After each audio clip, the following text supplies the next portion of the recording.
Welcome back to the Proximity is Power podcast. We got my friend DJ Holt in the house. DJ, thanks for coming on, bro.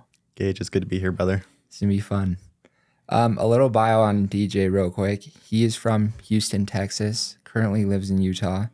He is the owner and founder of Impact Pest Control, and they just crossed over $2 million in annual revenue, which is so sick.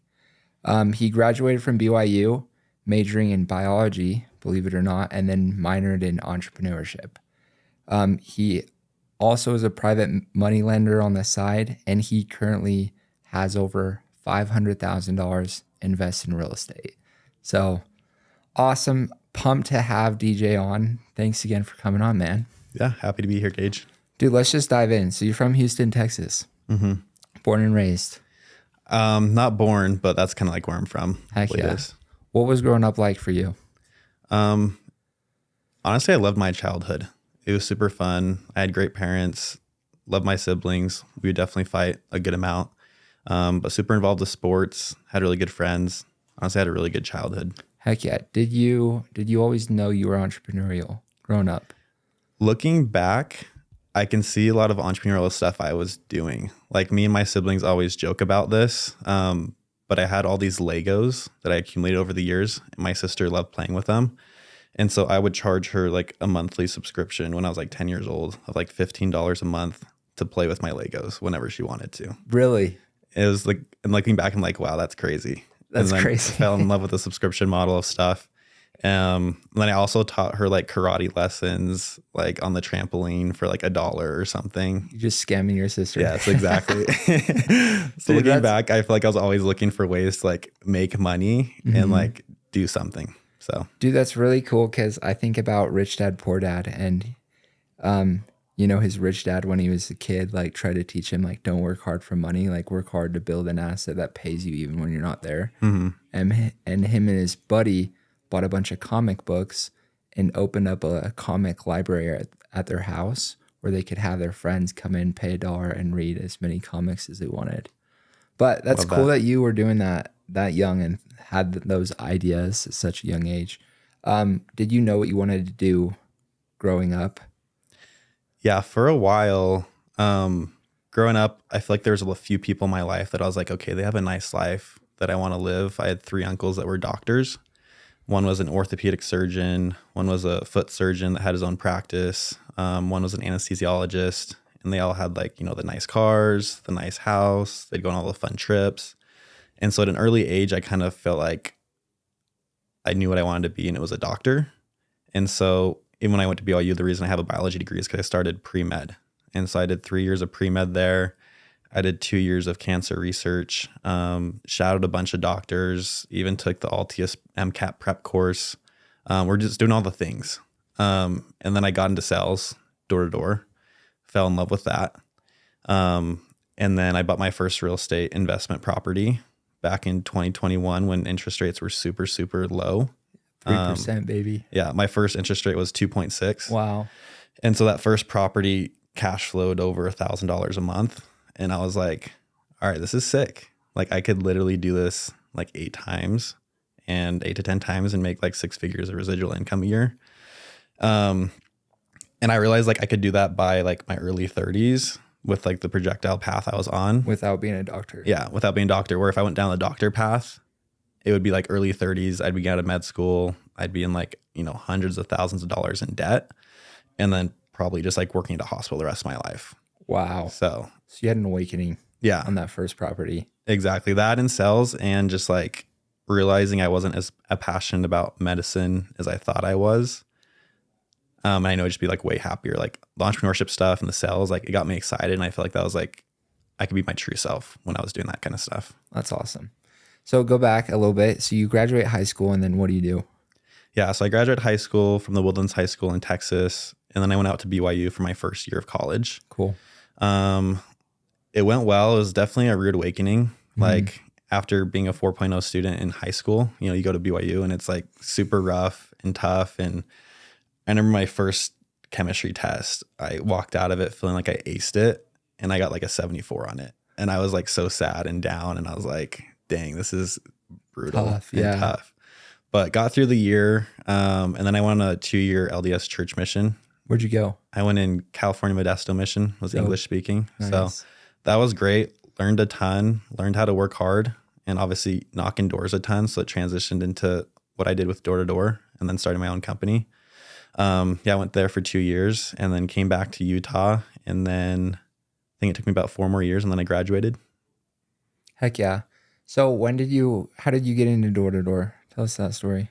Yeah. So there was a guy in my physics class that had sold the previous summer for a company out in California.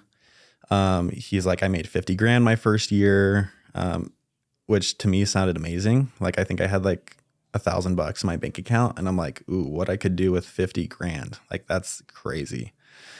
And I love the idea of it. Like, he talked to me about, you know, how it works and like how there's unlimited potential with like commission. It's like, you can go decide literally if you want to make $5,000 in a day or if you want to make $0 in a day. There's no one telling you you're worth like $10 or $15 an hour. And I always felt like I've had a very competitive nature. Growing up, played a ton of sports, and I feel like I'm not average. And so they'd always be like, oh, our average rep made this much, but are you average? I'm like, heck no, like I'm going to double that. So I knew it's like I was young and it's like, now's the time to experience stuff, take risks. Long story short, I planned on going with him. I ended up signing with him, went to their trainings and stuff. And then 2 of my best friends had an opportunity to sell in Utah, which just at the time sounded more appealing. It's like, okay, I can still have this whole summer sales experience. And in my head, I was like, I'll probably have the same outcome. And I get to stay here. I already have my apartment in Provo, can be with all my friends. And so I ended up making a last minute switch and then sold in Utah that summer. And it went super well. Made a ton of money. It was super hard. It was one of those things where like you finish the summer and you're like, I'm never doing that again. Yeah. And then summer 2 comes around and you're like, all right, I'm doing nothing else for this summer and might as well just run it back. Wow. So that first summer, did you pick it up right away or was it slow? I felt like those first 2 weeks were like the longest 2 weeks of my life. Yeah. I don't know if you felt the same way when you started in door. So it was brutal. It was like, and Amber is like super cold too. So it's like super cold. You're outdoor. It's like uncomfortable, dealing with rejection. And there's a little bit of a learning curve with like anything. And like in pest control, it's an easier sell, but there's still a learning curve to like figure it out, dealing with all the objections and rejection. But I feel like I picked it up pretty quick. Like my very first day out there, like my boss was with me, but we sold, I think 7 or 8 accounts together. And then I went that whole summer without bageling once. Like even on the slow days, I'd still get at least like 1 or 2 every day. Awesome. And you were here in Utah. Mm-hmm. Were you distracted at all selling in Utah? I mean, you weren't from here, so you didn't probably have like much family and stuff out here. Yeah, I feel like I'm like a pretty disciplined person where I had the 2 friends that came out with me that like recruited me over to this company. They only sold for a few weeks and like basically quit. Yeah. And so it was kind of hard when I was like, dang, the people that brought me out, my 2 best friends aren't even working here. It's just me. Yeah. And it was literally 2 other guys. One of them was a rookie and then one was like a second-year vet. So it was like just 3 of us selling every day. But I'm disciplined enough where I know like I'm doing nothing else with my time, so I might as well use it effectively. But I enjoyed it. I feel like there's a good balance that I had when I was selling in Utah. Like I'd still go on dates in the evenings or go hang out with friends in the evening after knocking, but I could still focus and go dial in and crush it on the doors. Get at least 1 or 2. Yeah. Okay, so you finish up that summer, make it money, and then where do you go out that second summer? Second summer, I stayed in Utah again. Okay. So first year I didn't recruit any guys. Second year, I want to say I had like maybe 15 guys signed, maybe 10 like came out and sold. Yeah. I can't remember exactly how many finished, and that was like really good. I feel like managing, it pushes you to a new level because you want to be a leader and you want to be like a good example to your guys and reps. And so I had an even better summer the second year, doubled my income from what I made my first summer. And that was super cool. And that's when I bought my first rental property after that. Cause I was like, I have all this money in the bank. And like pretty early on, I was like, it's doing nothing good just sitting there. So I need to put it towards something. Who was your big mentor that got you into real estate or what got you excited about investing in real estate? That's a good question. I've always followed Grant Cardone for a while and he's always just been heavy into real estate. And as a young age, I'd always just like watch real estate videos and like how to get into properties. And I just learned pretty early on all the advantages of like real estate with like cash flow, appreciation, the tax advantages. And I knew like since I'm in my 20s, I'm like, okay, cool. If I sign like a loan or sign on a house and it's like a 30-year mortgage, like the goal is by the time I'm 50, it's paid off and like hopefully can retire off like properties. And it sounded like just like a cool thing to accomplish. It's just like one of my vision board things and a bucket list item that I wanted to do. And so then I just started going through the process of trying to get approved for a house. Funny thing, I tried to get approved in Utah. I only had 1 year of like tax returns. And so they wouldn't approve me because they wanted 2 years. Yeah. And then I went out to Texas for Christmas to visit my family. And just for fun, we just went and saw like a couple houses for sale. Maybe saw like 3 or 4. And the first one like kind of just like spoke to me and just felt like the right fit. And I was with my real estate agent who my mom's used for years. And so they've sold all their properties, helped them get into investment properties, just super knowledgeable, knows like her stuff in and out in the market super, super well. And she's like, well, just reach out to my like lender, see what can happen. Worst they can say is no. And they ended up approving me to get like a mortgage. And Without 2 years. Yeah, without 2 years. Wow. I don't know what it's like, just like the Wild West out there in Texas. Yeah. Just punched it through. And so I kind of took it as like sign, like, all right, I better like hop on this opportunity because I feel like time is your most valuable resource. And like the more you can compound things with time, the better. So I was like, let's start this thing young. But I was stressed out of my mind. Like I think I closed on that house like probably 3 days before closing. They dropped the ball on me that I had to like put way more money down than I thought I would. The lender did? And then I had to like pay off my Bait car. and switch. Yeah, to like with my debt to income ratio. Wow. And so I was like, ooh. 3 days before closing? Yeah. So like, I was like, you were fine. And then 3 days before. It was like a 20-ish K swing or something. Wow. And so it literally put me in the spot where I just had a few grand like left over. That's very uncommon, by the way. Find yourself a good lender and that shouldn't happen. I know, exactly. I mean, he did get you approved before you were supposed to, so he's doing something right. So I was stressed out and I was like, I need to get a renter in here ASAP. Luckily, my realtor found my first renter and they moved in 2 weeks. Wait, where was that first house? It's in Conroe, Texas, just north of Houston. Cool. So it was nice because it was literally like 10 minutes from my parents' house. So it's like an area that I'm very comfortable with. Yeah. And it's a new build as well. So I was like, all right, there's not going to be a lot of issues popping up. Maintenance it's like wise, brand new. Cool. So, and it's a really good area, good school districts, like location was perfect. So what'd you end up putting down on that house? I put down $55,000 on the house. Heck yeah. And you said it started cash flowing. Was this the $1,000 one? Mm-hmm. Wow. Yeah. So I got that at a 2.6% interest rate. Wow. My mortgage. Just single family? Yeah. Single family house, like a 4-bed, 4-bath. It's like on a third of an acre. My mortgage was like $1,900 on it. And then my renters in it now pay $3,350 a month. Wow. That's sick. And then obviously you get all the tax advantages of it throughout the years and depreciation. So it's honestly like looking back, it's a great investment property. Like I bought it for $340. Or it was listed for $340. I got it for $330, and then now it's worth close to $500,000. That's so sick. Dude, real estate's so fun, huh? Yeah. Especially when you buy at the right time. Yeah. Yeah, and it cash flows. And yeah, buying newer is really nice, like you mentioned. Like Chandler Smith told me, my first property I bought was built in 1911. Oh, nice. But yeah, it's terrible. 100 years old. Yeah, like literally south of BYU. And then I started buying houses just like newer than 1975 and newer. And like you get way less maintenance issues, as you can imagine, with updated plumbing. Cuts into the cash flow a little bit. Yeah. Dude, awesome. So you buy that first house and it was after your second summer. And then what happens to Mr. DJ? Yeah. So that's when I started making that shift.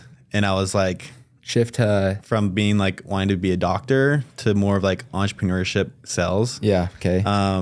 And I also started taking entrepreneurship classes at BYU. So I took like my first class was Casey Baugh and Corbin Church. Such a good things class. Like ENT 101 or something. Yeah. It's so good. And I loved it. Like it changed my, like that was one of the classes that I just looked forward to going to every day. Right. It's like, I didn't really care to go to anatomy. I never really cared to go to organic chemistry or physics. Yeah. Like I just knew I need to get those classes done for like going to med school. But that class I genuinely loved like the homework they'd give us, which was pretty minimal, but it was all like good stuff. Yeah. Go watch Shark Tank. Go get 10 business ideas. Yeah. Right. Go validate them. Go watch Shark Tank. Go listen to how I built this podcast. Exactly. And Nailed and Scallop book. Dude, honestly, that class, like Casey started teaching there like 4 or 5, 6 years ago, I think. But like, what's so different about that entrepreneurship class versus any other class is they are so passionate about the topic, and they're freaking rich. They're only there because they want to be, not because they have to be. And so like the lessons you get in that class are just like mind blowing. Like I never enrolled at BYU, but I'd go sneak into that class. Yeah, I still go there. It's so good, dude. Yeah. Just sit in the back and they have new speakers come and just different things that you gain from it. Oh yeah, Todd Peterson, Ryan Smith, like yeah. so good. Okay, so you start taking entrepreneurship classes. Yeah. So I fell in love with it. Like, and I'd also look at because I look at Casey and Corbin. I'm like, I don't even know if they graduated college, but they're professors in Casey college. didn't. I know. I don't know about Corbin. Okay. And they're just like living the life I want to live. And they just seem like genuinely like really cool people to be around. And I started comparing that to like my like science teachers. And I'm like, no offense to them, but like just total nerds, like not living the quality of life I want to live. And like started reading certain books, being around certain people, and then just obviously getting into real estate. Proximity is power, baby. Exactly. Yeah. Love that. Okay. And then it was kind of a hard transition though, because ever since I was like 10 or 12 in my head, I was like, I'm going to be a doctor. That's who I am. That's a part of me. And so it felt like almost like an identity crisis shift or something, but I just embraced it and owned into it and just like went full steam ahead. And with my current pest control company, my plan was actually just to dial in his systems and just grow from there. So you decided to start your pest company after your second summer. After my third summer. So you went out another third summer. Mm-hmm. And did you sell in Utah again? No, that year I opened an office for my old boss in Nashville, Tennessee. Okay. And what company was that? Synergy Pest Control. So open a branch in Nashville. How did that go? I feel like I learned a ton. Okay. I was looking forward to like selling outside of Utah because that's all I've ever sold. And people were always talking about how amazing it is like outside of Utah. And it's fun to experience a new city. Like I always love just like changing environments, being around different places, learning new things. It was definitely a transition at first. Like people in Nashville compared to Utah, like Utah people are a lot more friendly.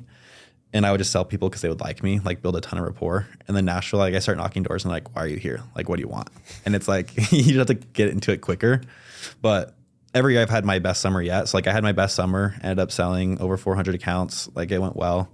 Had a fun like team out there. Like we crushed it. So, and learned a lot in the process, just like to help my boss start a new branch and just starting from 0 customers and building it up to a couple of thousand in a year. Wow. And then you get back, you're still in school. Mm-hmm. And then how do you decide to go start your own company? Like what happened there? Yeah. So, or was that always the plan? That was never the plan until like maybe in the middle of my third summer. There was a few things that just didn't go to plan. And I just felt like at least in that current company, I felt pretty capped on like, I was just thinking long term. I was like, I don't know if I can necessarily grow to where I want to here. Mm-hmm. And I felt like the best way for me to do what I wanted to accomplish was to start my own company. Tell us about that. So what happened once you decided? Yeah, so I literally just called up like the Texas Department of Agriculture. So you wanted to start in Houston, go back home. Yeah. Okay. It's just like a comfortable place where I graduated high school. Parents were still there. Mm-hmm. I knew there was a market there. Like it's buggy, it's hot and humid, but it's everywhere. It's a good economy too. And then also there's no state income tax, which is a huge benefit. So yeah, I just started calling around, just getting all the details of like, how do I legally operate a company there? Mm-hmm. And then I just started taking action, executing to like make it happen. And then just basically got everything lined up, bought an old used van for our first company vehicle, got our first technician, kept things super lean, just ran everything out of my parents' garage. Where'd you learn that from? I feel like growing up, my parents were always good about like budgeting. And when I was in college, I literally had like $130, $150 a month to live off of for like food, groceries, gas, like entertainment. And so I was like super mindful where I spent like every dollar. And so when I started my company, I was like, all right, I don't necessarily feel like I need to have this big like brick and mortar building for like with impact on it.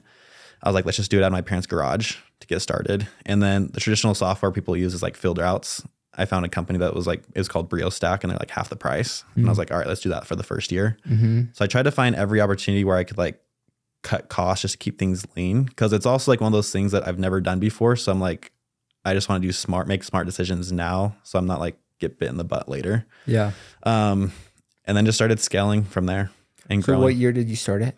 2022 was the first year. So that was the first summer. Yeah. Maybe 2022. How did that first summer go? Oh man, I learned so much that year. Yeah. Like the very first month, it was just like me and a guy knocking, one tech.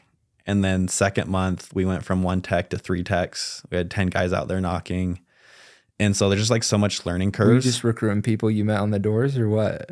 Social media, Okay. just recruiting different people Yeah. and just with different stuff they had going on. They just couldn't come out till later. Cool. Yeah, just learning off a ton. And I love that there's a guy in Utah that says this all the time, like bite off something bigger than you can chew and then figure out how to chew it. And so I was like always open to just like, you know, kind of taking on a challenge and then just like making it happen and figuring out the rest later.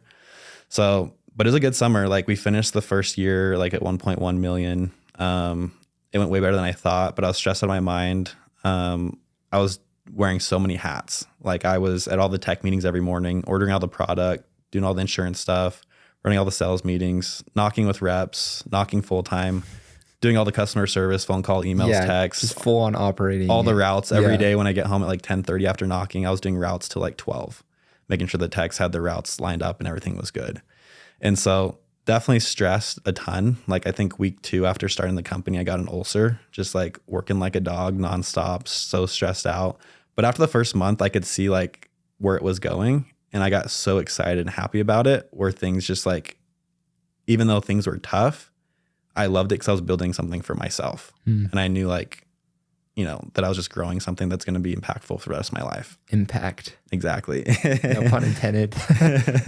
Dude, that's so cool. Okay. So you're starting this business, you're wearing all the hats, you're working on like in the business every day, doing all the jobs, right? And then what happens? Like that first summer you did 1.1, and then when do you kind of like learn how to own, like be an owner rather than an operator? Yeah, I feel like that happened after my second summer.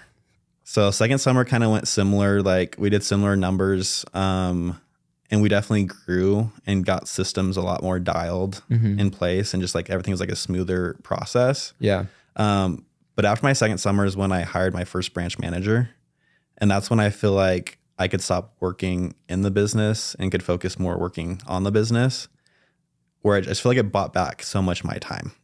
And the hard part about being a business owner that I like struggled with at first is like, I was so picky. Like it's like your baby, right? Yeah. You like want to make sure everything's done perfectly. Yeah. Just control freak. Exactly. Because you kind of have to be at first, like to make sure like you can figure out how to do everything the best so that you could eventually hand it off to someone. Yeah. But it's hard to let go, I'm sure. Of that. Yeah. That was my issue, is like I was such a perfectionist and it was like hard to let go. So it's like trusting someone to like do what I was doing was so stressful You're like, for me. no way could they do it as good as I could. Yeah, I've been there. Yeah. But I'm so grateful I just like took that leap, because like, to be honest, it's like he's like over delivered on what I thought he would do.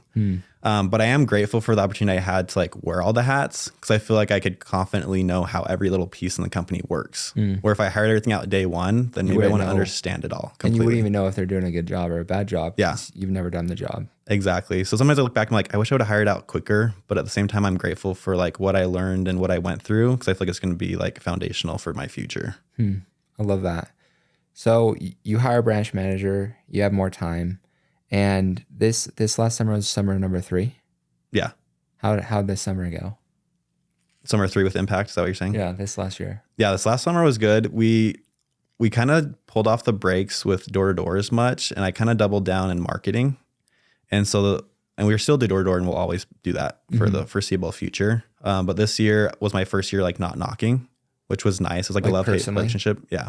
Like I went out for the first couple of weeks of May to get things started with the crew. I think I sold still like over 130K on the summer, but that was selling like 3 or 4 weeks total. But I focused on marketing. We did a bunch of door-to-door, or a bunch of Facebook ads, bunch of Google ads. We hired 3 inside sales reps that just take leads all day.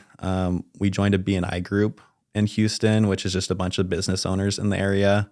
And then now we're joining 3. So we're getting networking and with a bunch of different other business owners. And that's been great. You refer them type thing. Yeah. Like for our first group that we joined, is like a $700 monthly member or yearly membership. I think our first month in the group generated over 40,000 in revenue. Wow. So like the return on your investment there is insane. What was the group called? It's a BNI group. How'd you even find that? One of my guys I recruited over from another company. It's funny. I met this guy he put his flyer in a door, and I just called up his number. Really? And then we were talking, and he came over. He started selling for me door to door. And then he kind of introduced stuff we do now, which is like our additional service part of Impact, where we do like exclusions, where we seal up all the entrances where like rodents and bugs might be getting into houses. We do insulation now because a lot of rodents might come into that attic and poop everywhere and chew up stuff. And so we'll pull out all the old insulation, we'll disinfect, viralize, sanitize the attic space, and then blow in pest control treat insulation. So doing that and like more termite work. So he kind of introduced that part of the company to us, which has been booming and super good. And then he's just super resourceful. Like he used to work for his dad that owned an integrated pest management company. And they just went to a bunch of different conferences and different places to get in front of different vendors and people that are going to link them up with just bigger contracts and deals. Yeah. And so he had a friend that was in the current BNI group that we joined that was trying to. Does BNI stand for something? It does. I want to say it's like Business Network International. I could totally be wrong, but definitely stands for something. And is it in every major city, or was that just something unique? I think they're all over the country. So I'm sure that I'd be surprised if they didn't have any like here in Utah as well. Yeah. Like in Houston, they have like tons. Like every like little city is going to have like a BNI group. Cool. And so kind of our plan right now is to grow different inspectors and sales guys in the different BNI groups and then grow that out just because we've seen like the return being crazy with it. Wow. Dude, so how has being financially savvy and like starting lean benefited you? I think it helps set us off on the right page. Like I have other buddies that started pest control companies and they get this huge warehouse, this big office space to start with. They'll hire like a full-time accountant and like all these different things. And they're just like up to their ears in debt. And I feel like they just start off in a spot where it's like, it's hard to like dig yourself out of it. Where I feel like starting lean just helped us get ahead in a lot of ways. And it's like a lot less stressful when you're not having to worry about the finances. Because you're kind of growing it to make it a great business. You're not really trying to grow too big, too fast or anything like that. Yeah, no, it's definitely like a very comfortable, like organic kind of growth. Yeah. Where it's like we're not over leveraging too much where I'm like super stressed about it. But I definitely do get excited about the growth and don't want to be like too stagnant. Right. So it's been good. Dude, that's awesome. Have you bought in any more real estate? So you bought the one house in Texas. Yeah, I bought a house in Texas and then bought a house in Utah. And then since then, not that like the properties have been like a lot to manage, like they're mostly passive. I just got connected with a couple different investment groups here in Utah. And so right now I funnel a lot of like excess money that we make from Impact into these investment groups where you get all the different tax advantages. You get like really good returns. Yeah, different funds. Like Harris Investment Group's one of them. And then there's different funds with different manufacturing companies that I invest in. They just have super good returns. And then after the term of like a year or 3 years, you get all your principal and everything back. And so I just saw like, I just cranked all the numbers and I just realized I could compound and grow my money a little bit quicker this way. And it's way more passive. Yeah. And it's just 100% passive. And so like, and your time's probably way better spent on Impact than it is. That's what I realized. Like, I don't want to manage propities and like pull all my time away for like some tedious tasks like that. Totally. So right now I just invest into like really solid investment funds and groups. Are you going to sell your properties or keep them? I'll probably keep them. Yeah. Just because the interest rates and stuff for them. And they're easy enough to manage for now. But unless like some crazy opportunity pops up, it's hard to like want to just cash out on like a 2% interest rate. Yeah. So no, keep that forever. No, really cool. I guess so. I've loved hearing this, like your whole journey and everything. I feel like I was just at a business mastery event with Tony Robbins, and he talked about how like entrepreneurship isn't for everyone. Like it's really not. Like you really have to have a different type of mindset. Like you have to be a gladiator. Yeah. Like you have to be somebody who gets in the arena every day willingly and knows they're going to get in the arena again tomorrow and like smiles and gets ready to get back in the arena and like take whatever comes. So like, tell us about that. Like, I guess, how did you kind of shape your mindset and like what would you say your mindset is? How have you shaped it? And like, how has it served you? Yeah. No, I love that. Because I like as an entrepreneur, like every day's a roller coaster sometimes. Like you get knocked down, but like the key is to just get back up. Like, I don't know what the saying is, but like, I don't think failure is like when you fail, like as long as you learn from it and get back up and keep trying at it, like you're just getting one step closer to winning. I think failure where that comes into play is when you just quit and give up. And so one thing I feel like has always been like helpful with me in my business is like, even the days where like everything goes wrong, like everything you can think of, and the days where you think everything, like nothing can get worse and then it gets worse, it's like, you could either sit, quit, give up, because that's easy, or it's like, all right, all this stuff sucks, but like, what can I do right now to like get all this stuff taken care of or make it better and like work towards like overcoming this problem that I'm having. And so I feel like all those different things of just like not quitting, but like learning from different situations have been like super helpful. Like I think Thomas Edison has a quote where it's like, he's like, I didn't fail 10,000 times. I just learned how to like not make a light bulb like 10,000 times how to make it not work. How to make it not work or something like that. Where it's like it's all in your mindset of how you view things, right? Like when I fail, I don't see it as like I'm failing, but I'm learning, right? As long as I don't quit, I'm not failing. And it's like, just keep plugging away. And I think there's a bad stigma where it's like, if you fail, it's like people are scared of failure. And it's like, no, embrace failure. Like you're going to learn so much from it and become a better person and version of yourself from it, as long as you keep getting back up and learning from your mistakes. Wow. What are your current goals with Impact in your life? Yeah, that's great. Impact, the great thing about it that I love right now is it's pretty self-sustaining. Like if I want to go like take a trip for a month and go to Europe, which I'm doing in May, like I can totally do that. And like everything has it, like everything's delegated out in the company to make things run. Because you don't even live there anymore. Did you live there for the first year? No, I was just there for the summer. Well, you never lived there. Wow. Which I loved because I feel like it made me have to like delegate out certain things. And just being out of like where everything's happening, it was actually kind of like nice buffer as far as like relieving stress goes a little bit. But one of my main goals when I started this was growing something where I could have my time back and building something out where I can be on a vacation and still making money and things are still working for me.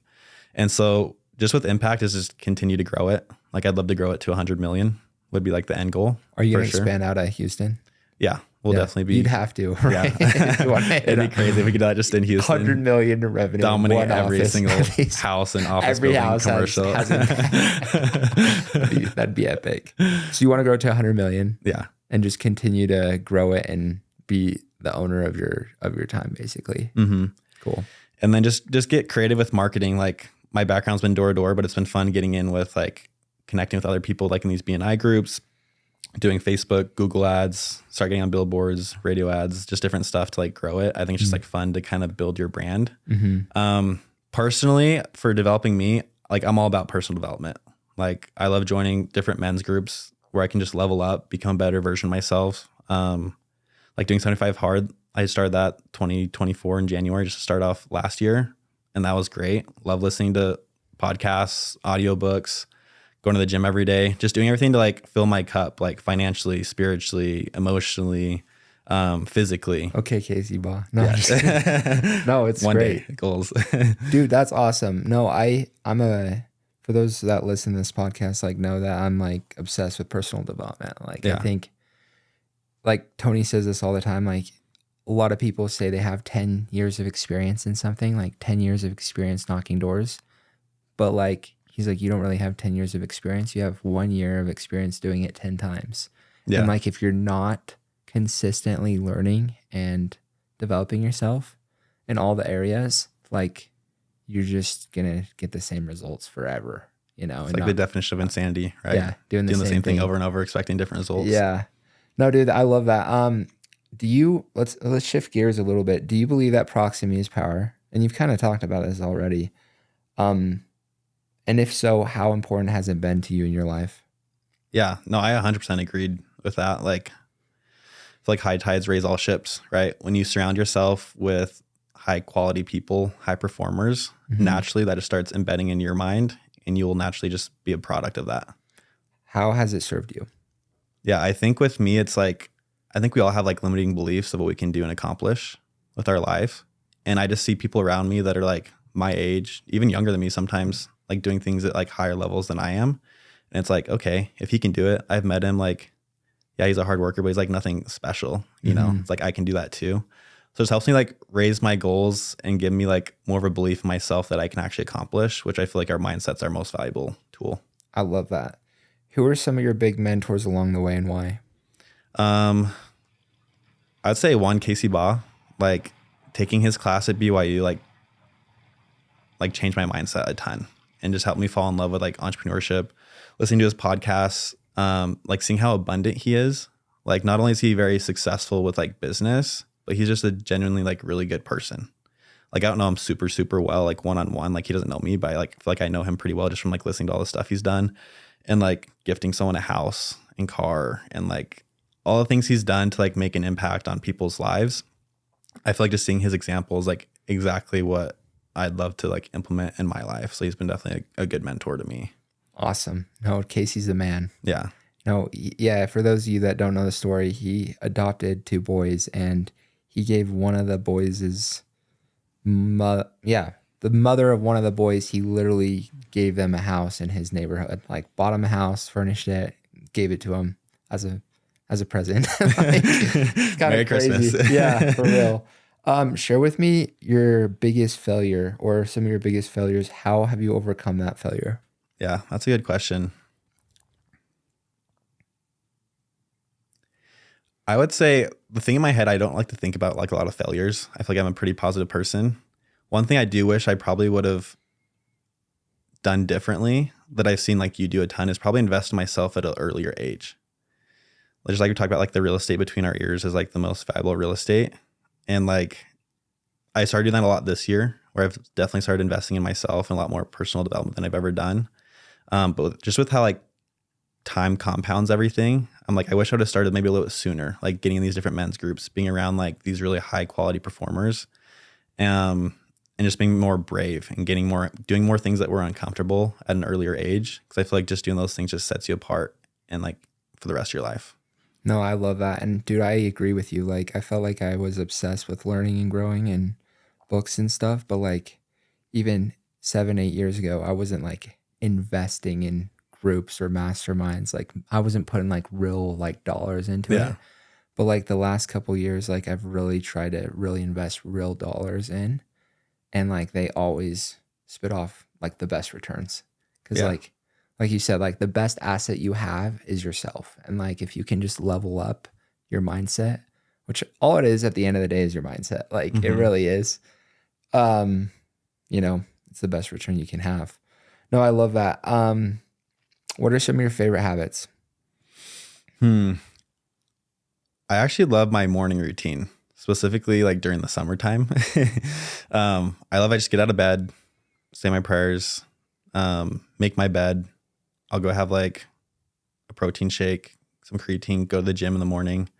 During the summertime, I'll go like an outdoor walk. And I feel like that's just like super grounding for me. And I feel like it's like a good way to like start my day and just like help me like, I'd be in the silence a little bit. I don't like to listen to music or podcasts on that walk. I just like to think about my thoughts and like what's going on with my life, what I can like improve on.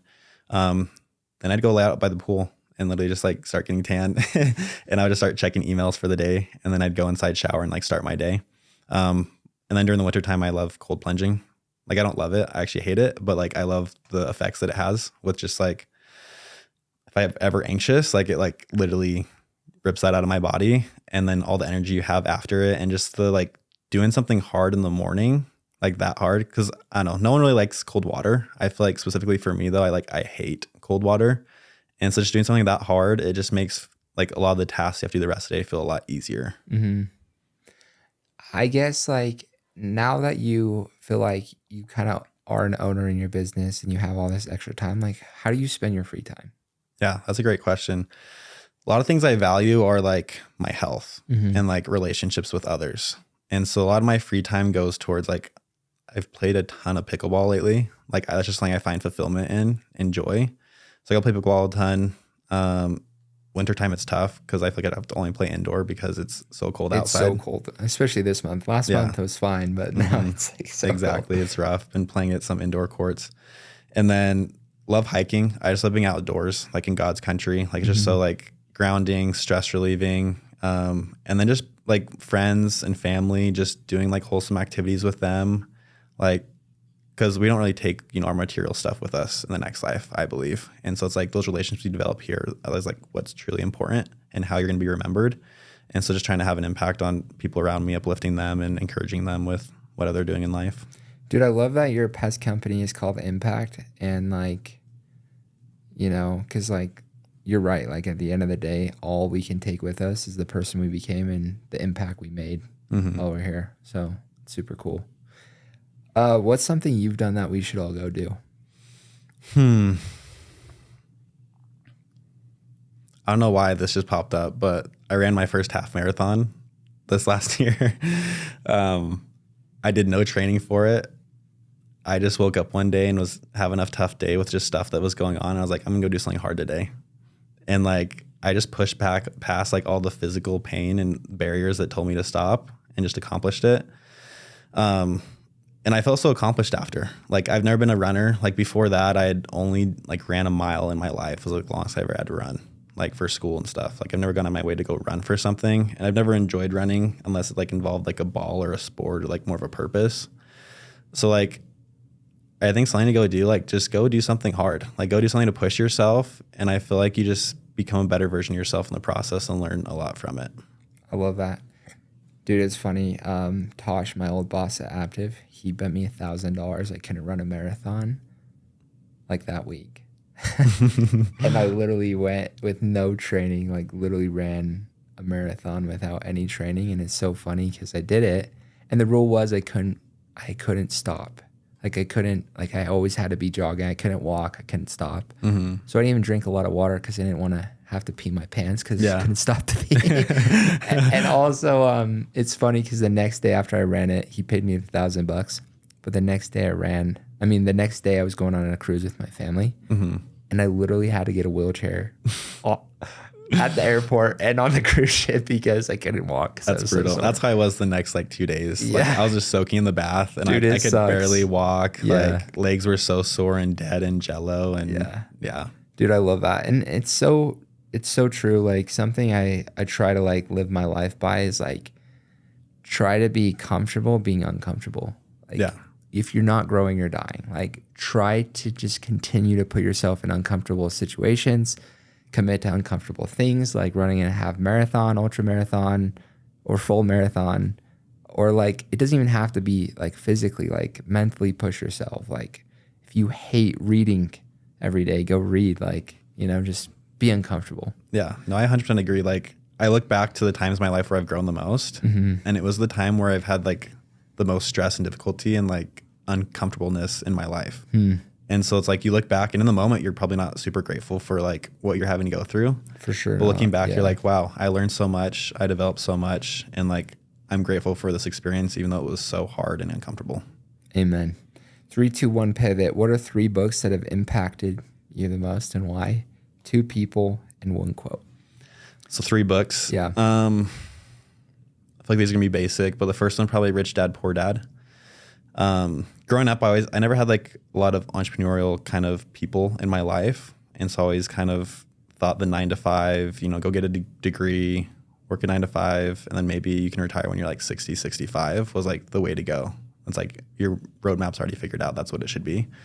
So that book was just super inspiring to help you see like, oh, there's actually a better way to go about life, or at least like for me, that just resonated more, and that I wanted more out of life than just like a traditional 9 to 5 and the rat race that everyone goes through. So just learn a lot about that and like a different perspective on life and how it can be lived and how you can get ahead. Second one, I would say probably 7 Habits of Highly Effective People.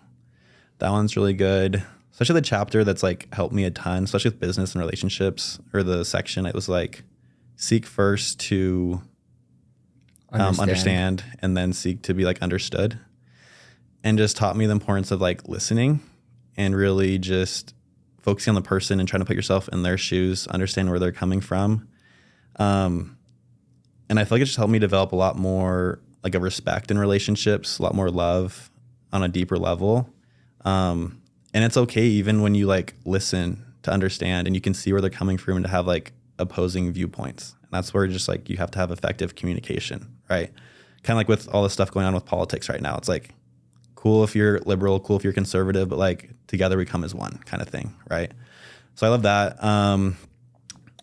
Probably Atomic Habits, I would say, is a third one. I started that book when I started 75 Hard last year. I feel like they just go along, just like building good habits, and just learned a lot about that and just like stacking dubs, especially at the beginning of your day, and just forming good habits that are just going to pay dividends for the rest of your life. Atomic Habits is so good. Yeah. All 3 of those, Rich Dad, Poor Dad, 7 Habits, and Atomic Habits. Go read them. I like what you said about 7 Habits and that principle of seek first to understand before being understood. Because like I was listening to a story, Tony Robbins, he talked about how he was talking to two different political parties about the gun policy. And one group wanted to get rid of all guns, make guns illegal, completely ban personal guns in America. And the other side wanted to have unlimited guns. Like, we need more guns, like, to protect our families. And he's like, these two parties were so divided. And he's like, can we just agree on one thing? We're both trying to protect our families and our loved ones. And they're like, yeah, that's true. And he's like, both sides are just like using their way. They think their way is the best way to protect their families. And so it's like really good to understand both sides and like find common ground before you try to like, you know, I don't know, just finding common ground and like see both sides to everything. And also like you have 2 ears and 1 mouth. Like God's trying to tell you, like, you should listen 2 times more than you should be speaking. So if that doesn't tell you should listen more, then I don't know what will. Okay, 2 people that have impacted you the most and why, and you don't have to use KC again. Okay. My last little comment on that, Yeah. I had another entrepreneurship teacher, Ralph Little. I'm totally going to butcher this, but he just talked about like the importance of us just to listen and shut up sometimes, especially like when we're around like a lot of great people. It's like, you're not going to learn anything when you just talk about yourself. Like if you're in the elevator with someone like pretty prominent and you're just telling about all the things you've done with your life and you leave, it's like, what'd you gain from that besides maybe stroking your ego a little bit? Right.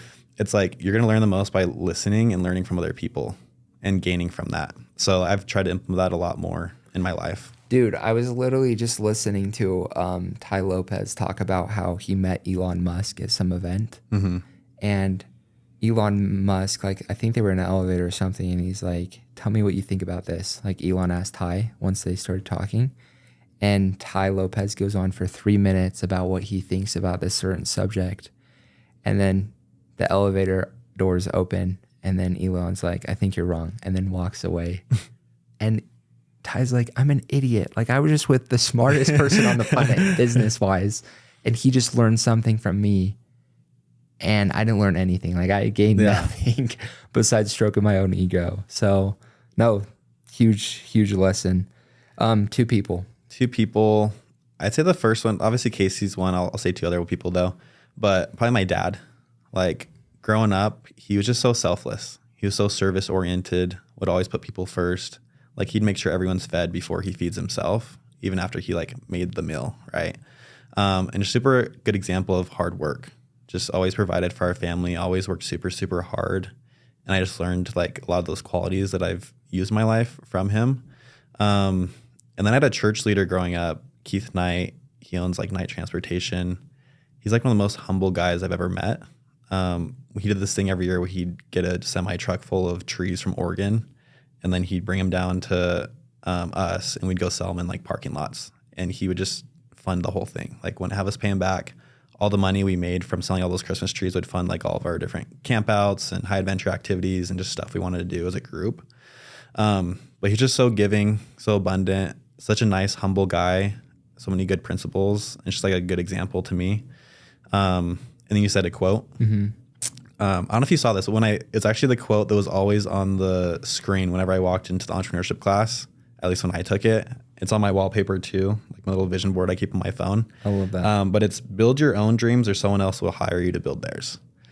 And so that's always kind of stuck with me and been impactful, where it's like, there's a lot of things that push me to like want to venture out and start my own company. But I just realized I'd have the control, and I just I'm just way more passionate about building something for myself versus someone else. Wow. What advice you have for someone out there that wants to start a business, doesn't know how or where to start?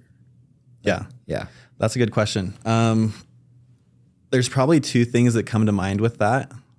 And I think this probably said a lot, but like, find a mentor. Specifically one that's where you want to go.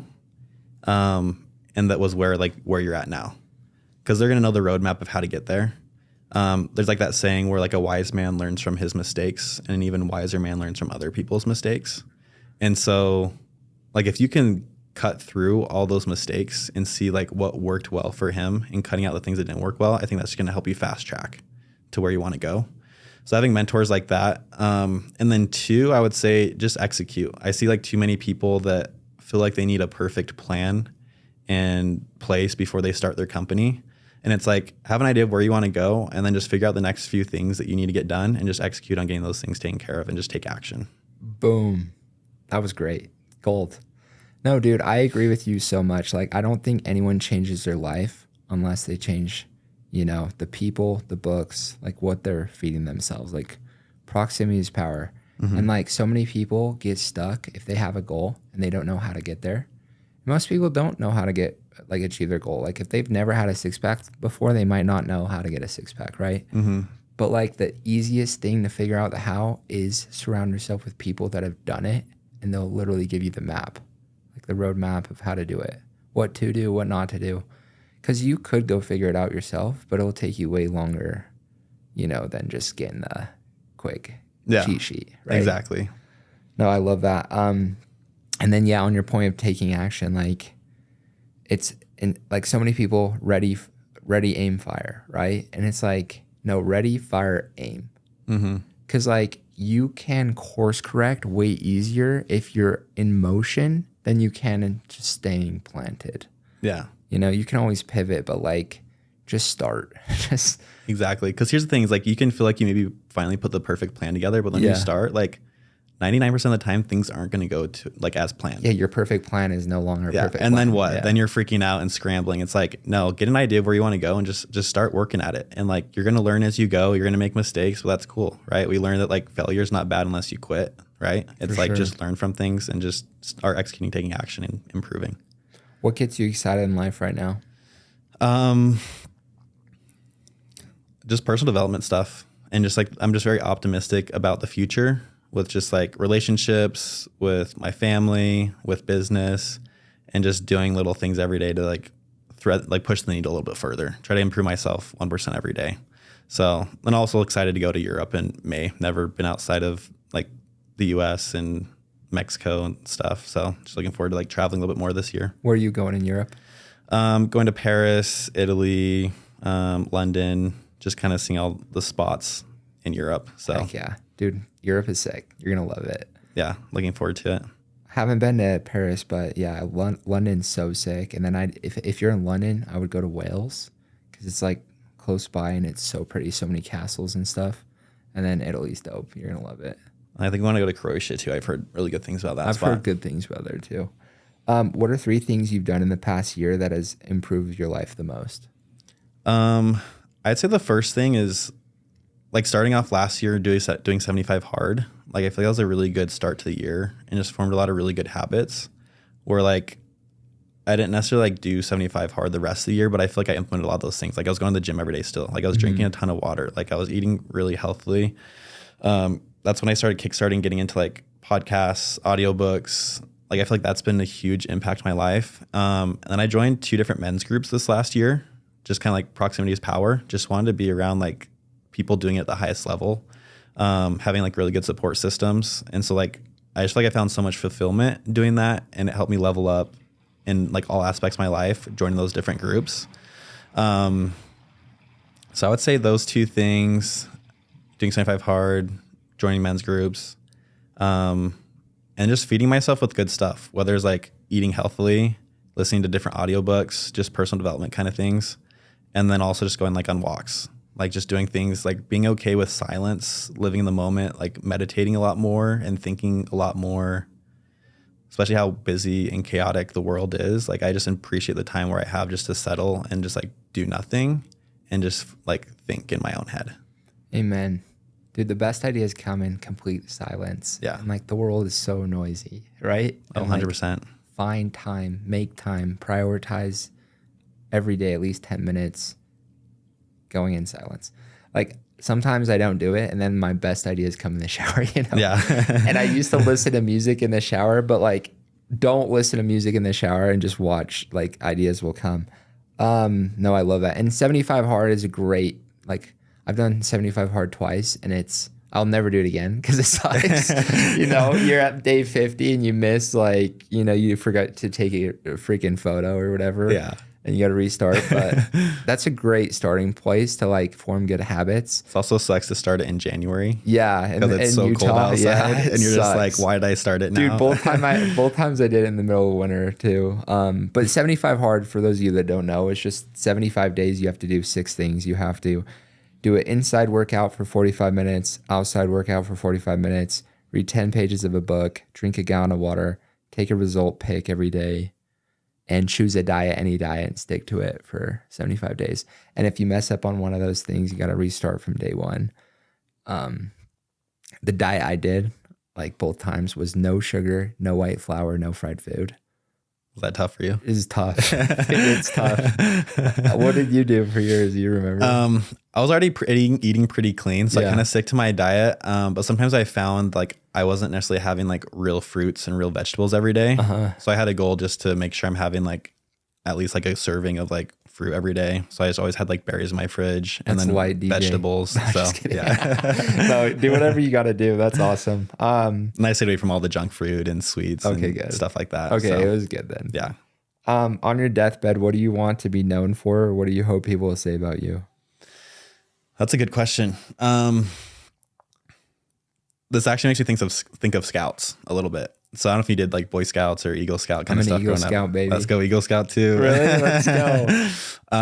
But there's always like the saying like when you go to campsites, like leave no trace, or like you're supposed to like leave a campsite like better than when you found it.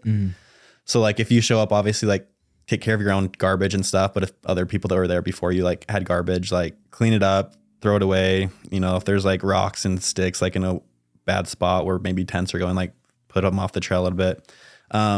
But I feel like I just want to like leave this world better than I found it, you know, and kind of like people as well, like leave people uplifted, have an impact on people where they're like I think of some of my mentors or people I consider my mentors, and like if they pass away, that's how I'd be feeling, you know, like Casey Ball, like people that are super abundant with their time. They just like made an impact on a lot of people's lives, uplifted them, encouraged them, motivated them. I feel like that's how I'd want to be remembered. Dude, that's beautiful.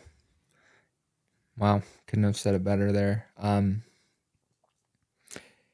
If you had the world's attention for 2 minutes, what would you want them to know?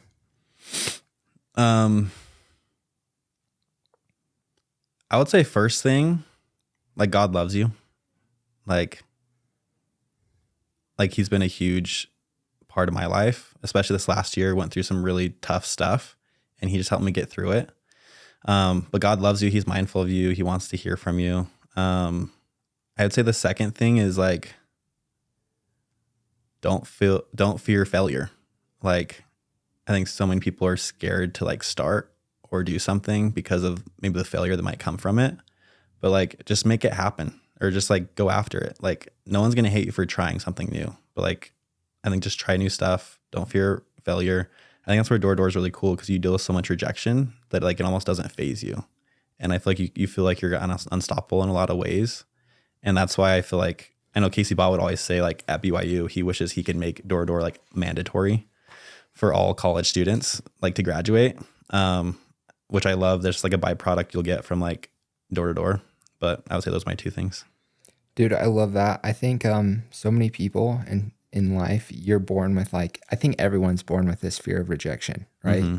And it is like almost impossible to be successful in any area of your life without like with that fear. You know, like the caliber of woman you marry is going to be to the level that you can get rejected. Yeah. Like actually, right? Like the level of wealth you have is the level you're able to deal with rejection. Like Alex Hormozy says, like everything you want is on the other side of rejection. Mm-hmm. And so it's so true. And then also I love what you said about like what you hope people say about you is leaving people better than you found them. I think that's such a great principle to live your life by, because you will feel so much fulfillment and happiness just from like living every day of your life with that principle. Like I tell my guys on the doors in the summer, like so much of the job is like dealing with rejection in a good way and keeping your state high, right? And like one thing that I've always tried to do is leave everybody, well, better than I found them on the doors. Like whether they buy from me or not, like I made them laugh. Like it was a good positive experience, and it just like makes you feel better. And so like, and Gatlin McBride, he owns a window company. He was my second episode actually, but he talked about something really cool about how in every interaction you have with anyone in life, like you're either a light, you're choosing to be a light or darkness. And I think that's such a cool representation because every interaction, like you can either make them feel light and like happiness, or you leave them feeling darkness. And if you can go around your life and touch people with light, like you're going to have so many more people will want to be around you, and you'll feel so much better about life, and you'll actually have an impact if you can just do that. So love that.